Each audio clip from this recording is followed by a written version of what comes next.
Have you ever looked someone in the eye while they lied to you and pretended you didn't know?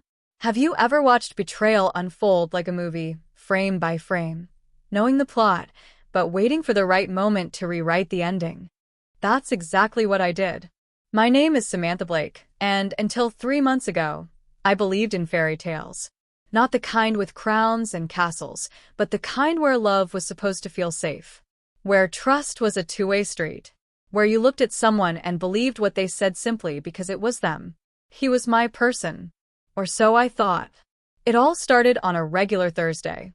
Funny how the most life-shattering moments sneak up on you in the middle of something so ordinary. I was standing in the kitchen of our home in Charleston, South Carolina, barefoot, sipping lukewarm coffee. The weather was mild, blue skies, gentle breeze, the kind of day people write songs about. But inside me, a storm was beginning to gather. Jake was sitting at the dining table, tapping away on his laptop.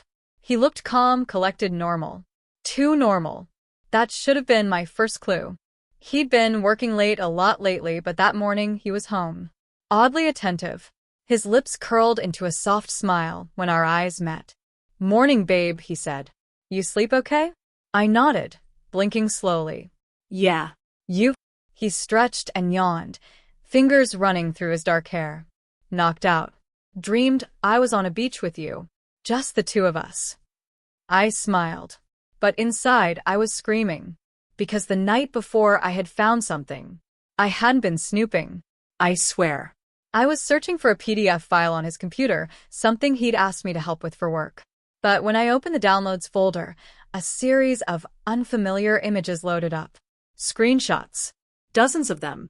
Text messages. Intimate ones. Some from him. Some from her. No name. Just a number. But I read enough to know. Things like, "Can't stop thinking about last weekend. Wish I could hold you again tonight. She has no idea. You're my secret piece." Piece? I stood in front of that screen for almost 15 minutes. My hand trembled on the mouse. My breathing turned shallow. But not a tear fell. I didn't know if it was shock or rage or some twisted combination of both. When I heard Jake's car pulling into the driveway minutes later, I closed the laptop, walked to the bathroom, and stared at myself in the mirror. And that's when I made my decision. I wasn't going to confront him. Not yet. Not like this. Not when he expected it. Because the truth is, I wanted more than the truth. I wanted the whole picture. I wanted to watch him lie to me. I wanted to see how far he'd go. How many layers deep he could bury the truth, thinking I'd never dig them up. You see, I wasn't always this composed. The old me would have cried, screamed, demanded answers. But the woman I'd become, after years of being underestimated, gaslit, overlooked, knew better. This was going to be a performance. And I was going to be the one writing the script. The days that followed were quiet, but only on the surface. Jake kept up his act, and I played mine even better. He brought home flowers. My favorite, lilies. He cooked dinner. We even danced in the living room to an old Sinatra record one night. He kissed my forehead like nothing had changed. But I watched him closely. Not in a jealous or paranoid way. I watched his eyes when he looked at his phone. I watched how quickly he swiped away a message when I walked by. I listened to the tones of his calls when he thought I was asleep in the bedroom upstairs. And every time I smiled at him, I imagined the day I would take that smile away from him. I wasn't going to lose my temper. I wasn't going to fall apart. I was going to rise, quietly, elegantly, and dismantle the world he built on my trust. There was a moment 2 weeks in when I thought he might sense it. The shift.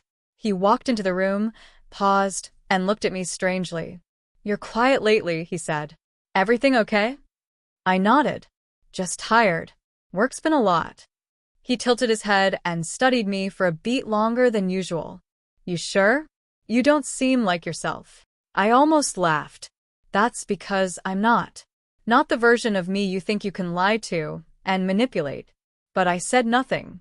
Instead, I walked over and wrapped my arms around him. I rested my head on his chest and whispered, "I love you." The words tasted like poison. Because what I was really saying was, I know everything, and I'm letting you dig your own grave.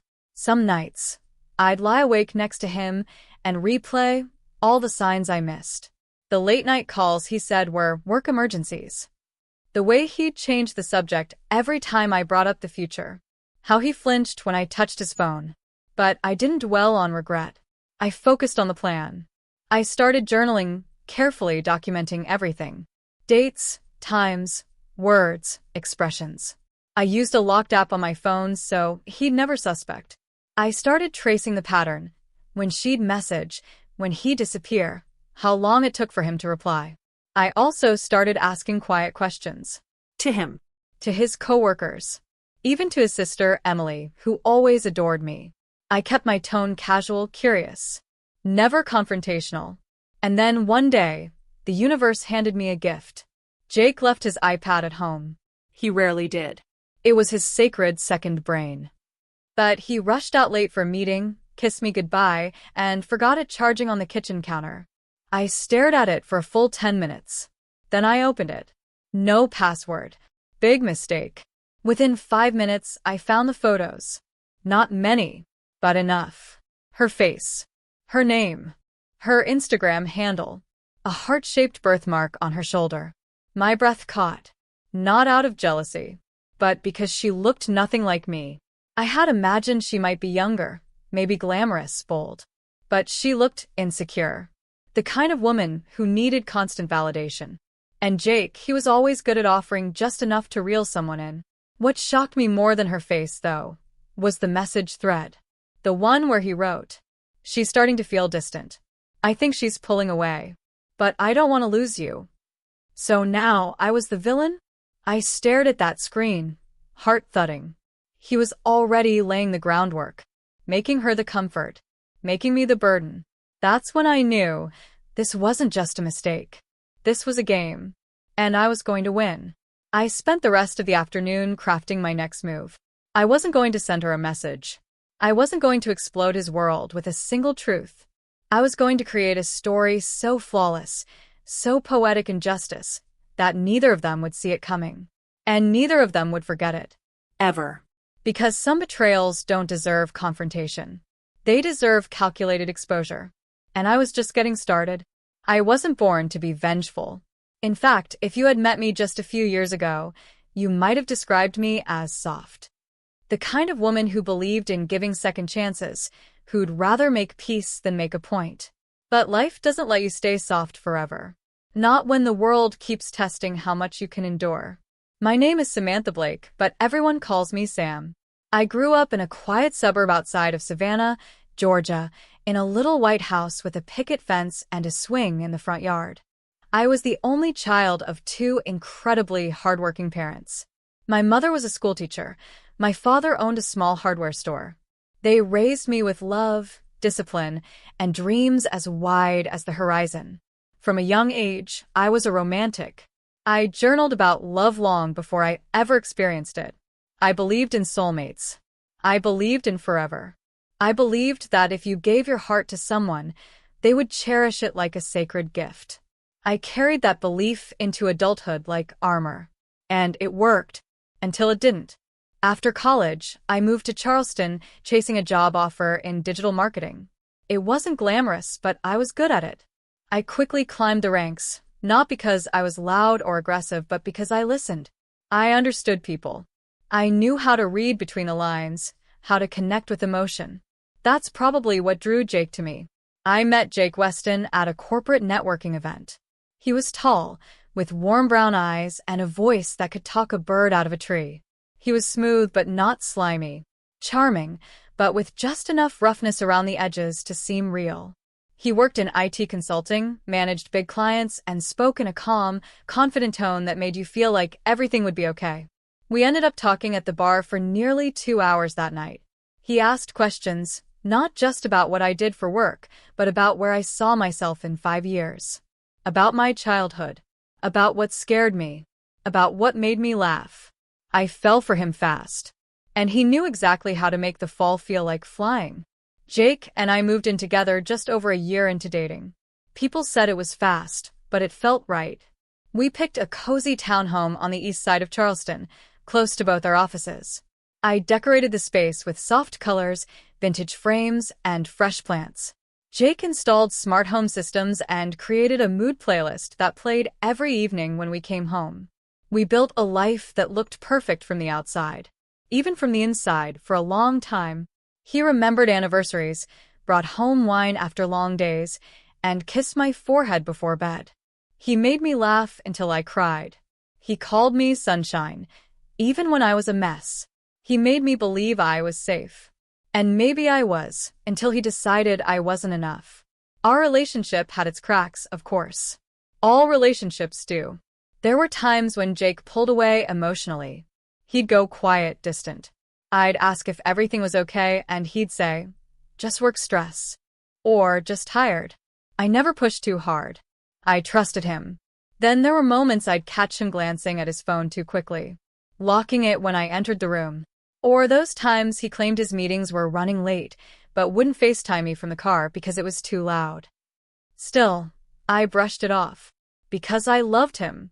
Because I thought loving someone meant giving them the benefit of the doubt, even when your gut whispered otherwise. There were two people in my life who constantly warned me about this blind faith.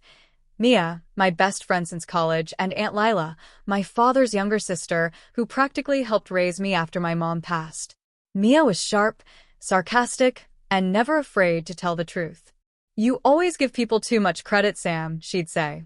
Especially the ones who don't deserve it. She liked Jake at first. But then she started noticing little things. The way he always checks his phone under the table when we're out. The way he's busy whenever your family plans something. Something's off, babe. I defended him every time. Called her paranoid. Told her she was just projecting from her own breakup. As for Aunt Lila, she was quieter in her suspicions. She never accused, but she observed. And one evening, over sweet tea on her porch, she said something I'll never forget. Loving someone doesn't mean losing your intuition, sweetheart. If your heart feels uneasy, that's not nothing. I should have listened to both of them.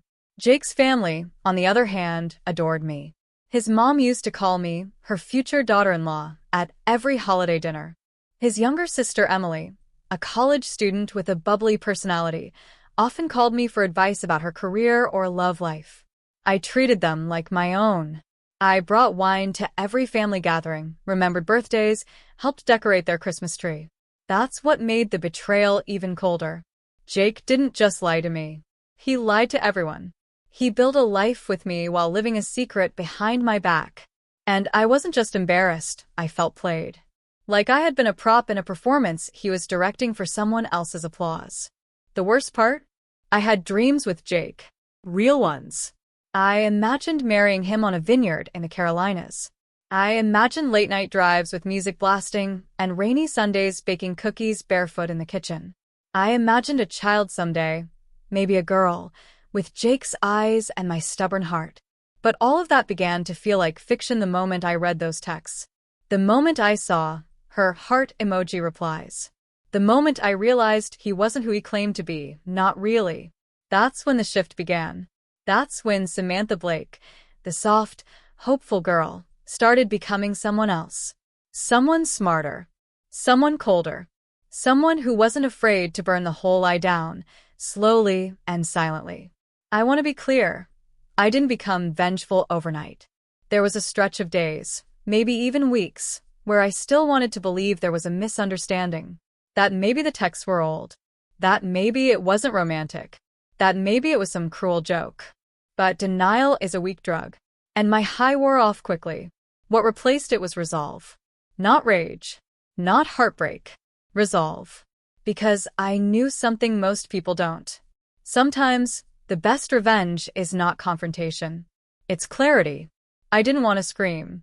I didn't want to be the emotional girlfriend sobbing on the floor. I wanted to win.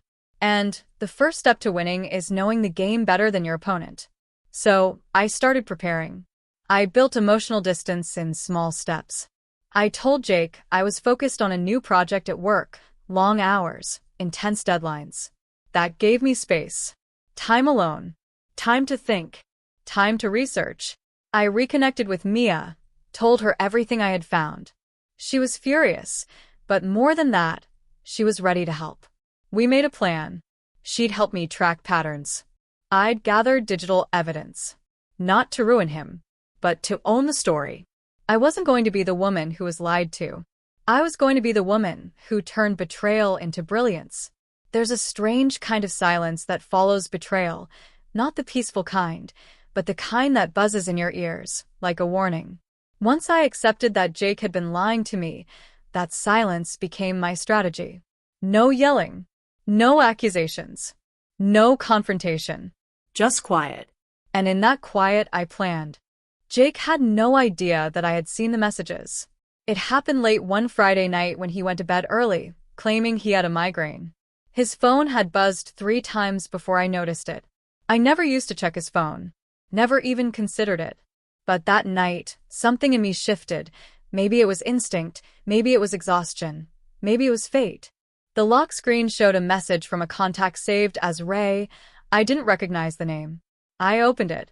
Last night was everything. I still smell you on my skin.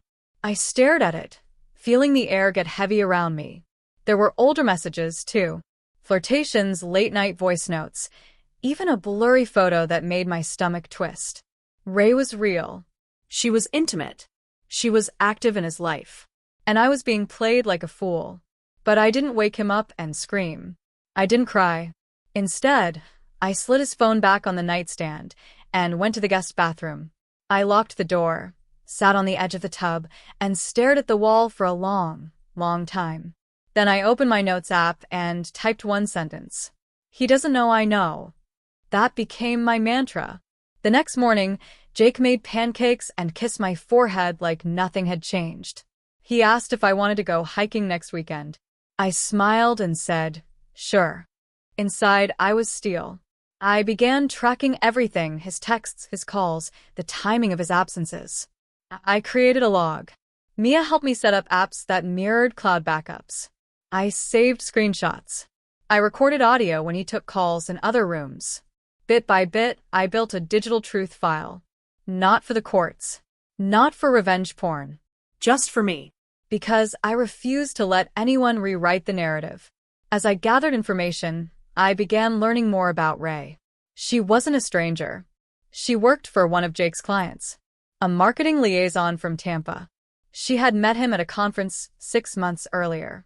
From what I could piece together, it had started as casual flirtation, one of those no-one-has-to-know business trip flings. But it had become more than that. They were planning a weekend together in Asheville in 2 weeks. She had already booked the Airbnb. I saw the confirmation email forwarded from his inbox. That trip became my deadline. 2 weeks. That's how long I had to decide what kind of woman I was going to be. Was I going to confront him before the trip? Was I going to wait and catch him in the act? Or was I going to flip the script entirely? I chose the third option. And the decision started with a box in my closet, a small, dusty shoebox filled with notes and mementos I had saved over the years, letters from my mom before she passed, an old Polaroid from college, and something else I hadn't touched in years.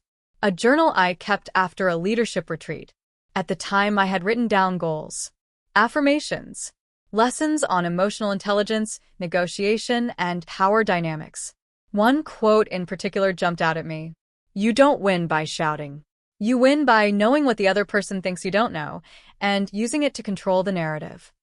That night, I began my transformation.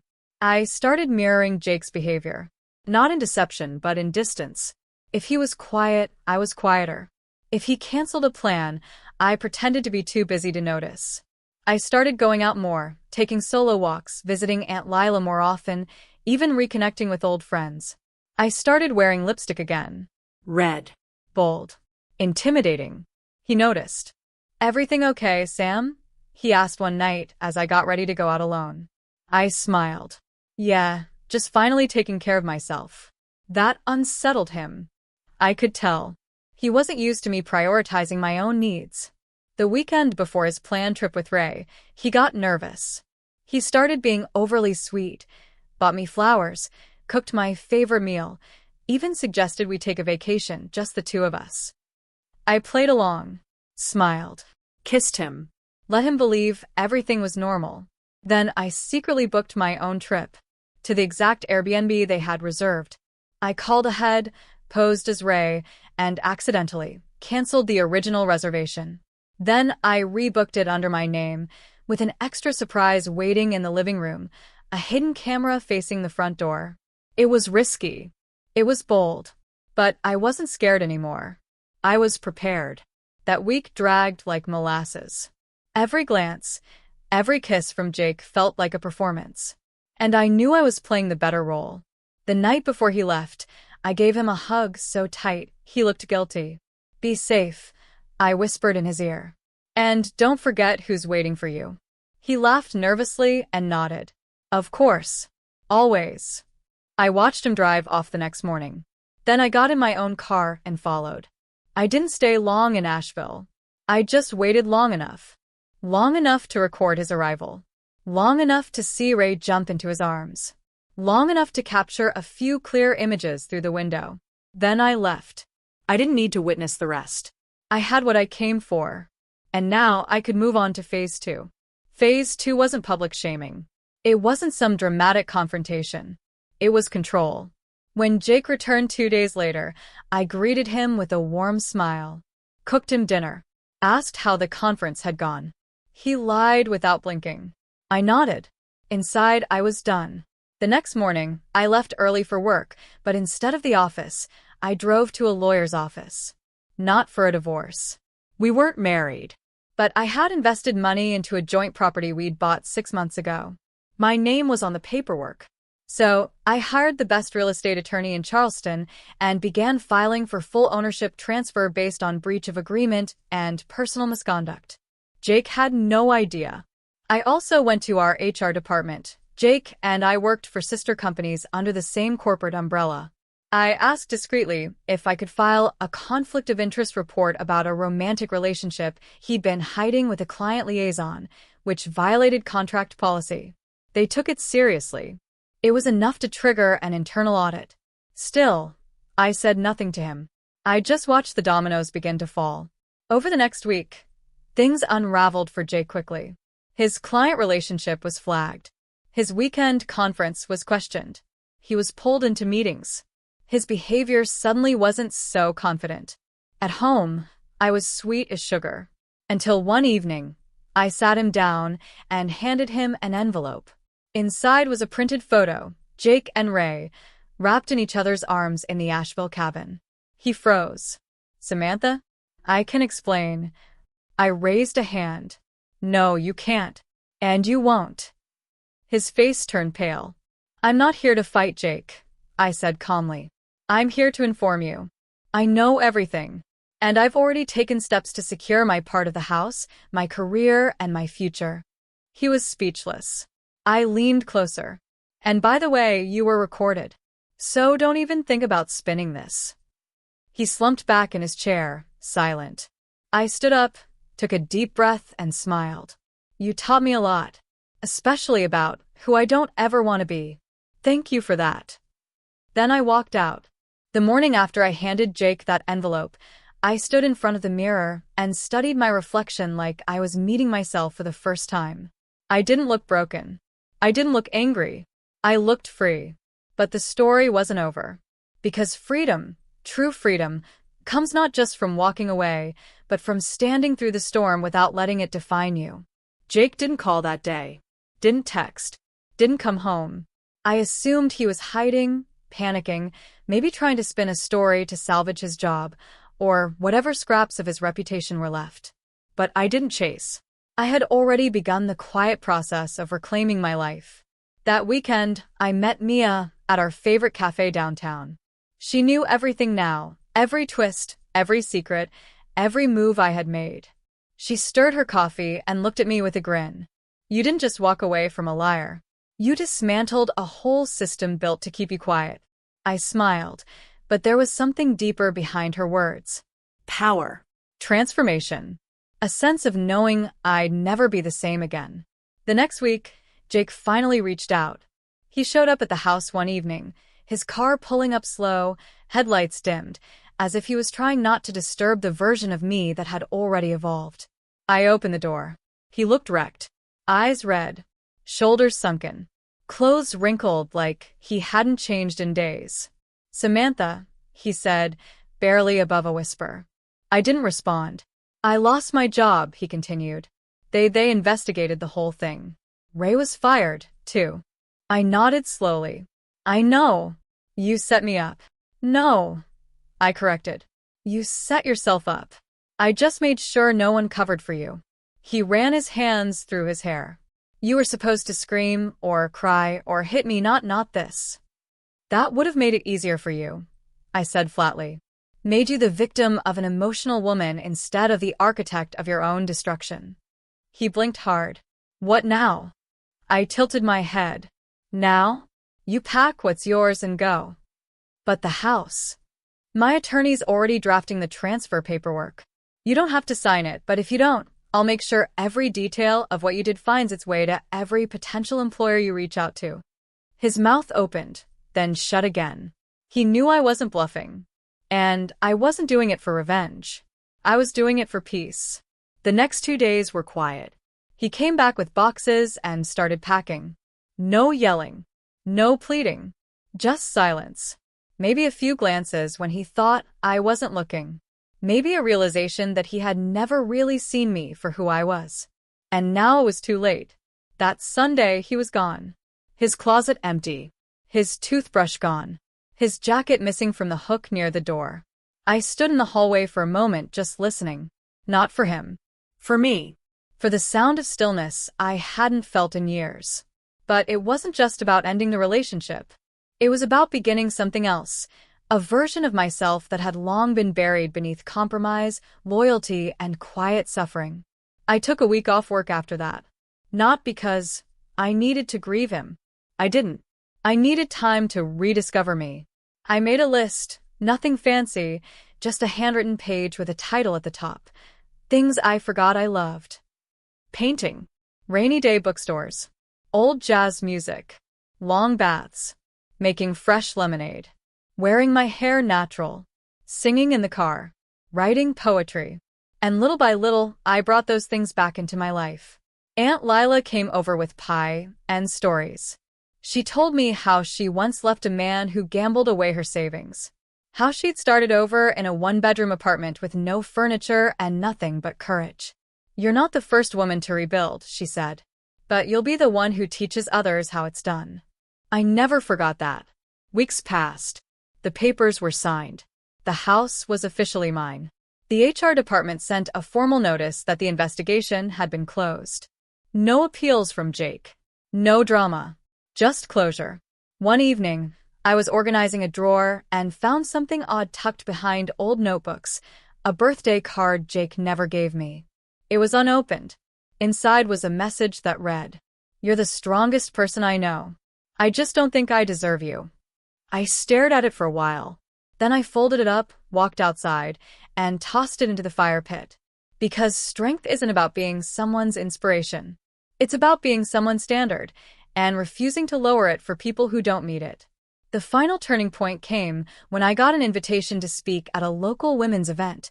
Mia had secretly submitted a summary of what I'd been through with my permission. They wanted me to talk about rebuilding after betrayal. At first, I hesitated.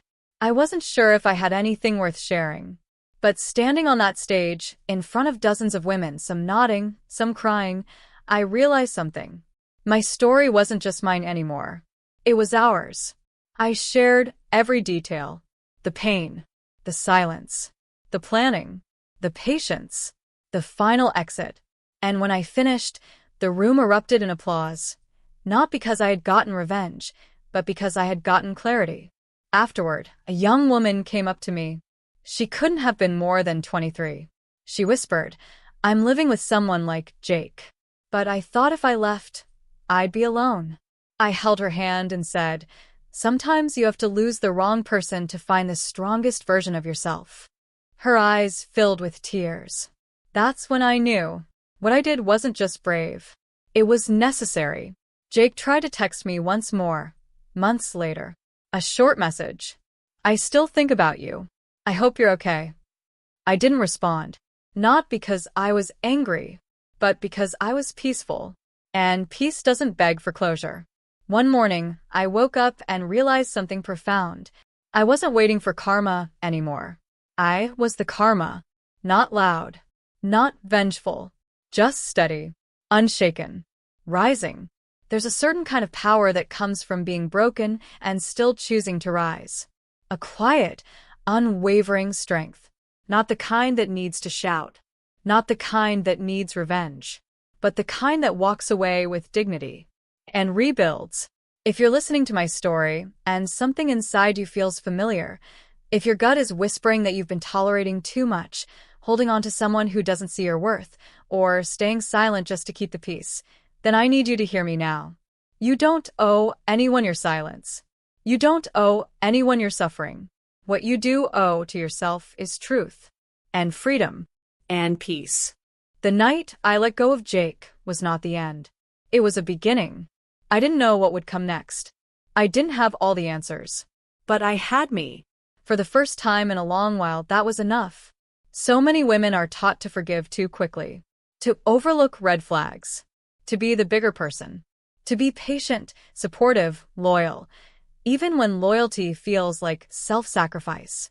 But here's what I've learned. Loyalty should not be a leash. And forgiveness should not be an escape route for someone else's guilt. If someone betrays you, you can walk away. Not in a storm of rage. Not in tears of defeat. But in absolute clarity that you deserve more. And the moment you realize that, everything begins to shift. I'm not here to tell you how to leave. I'm here to tell you, you're allowed to. You're allowed to say, this is not the life I want anymore. You're allowed to reclaim your peace, your power, your place in this world. You are not too emotional. You are not overreacting. You are awake. There is a version of you waiting on the other side of this heartbreak. She is stronger, wiser, radiant in her truth. And she is cheering you on. She's not waiting for someone to rescue her. She's becoming her own rescue.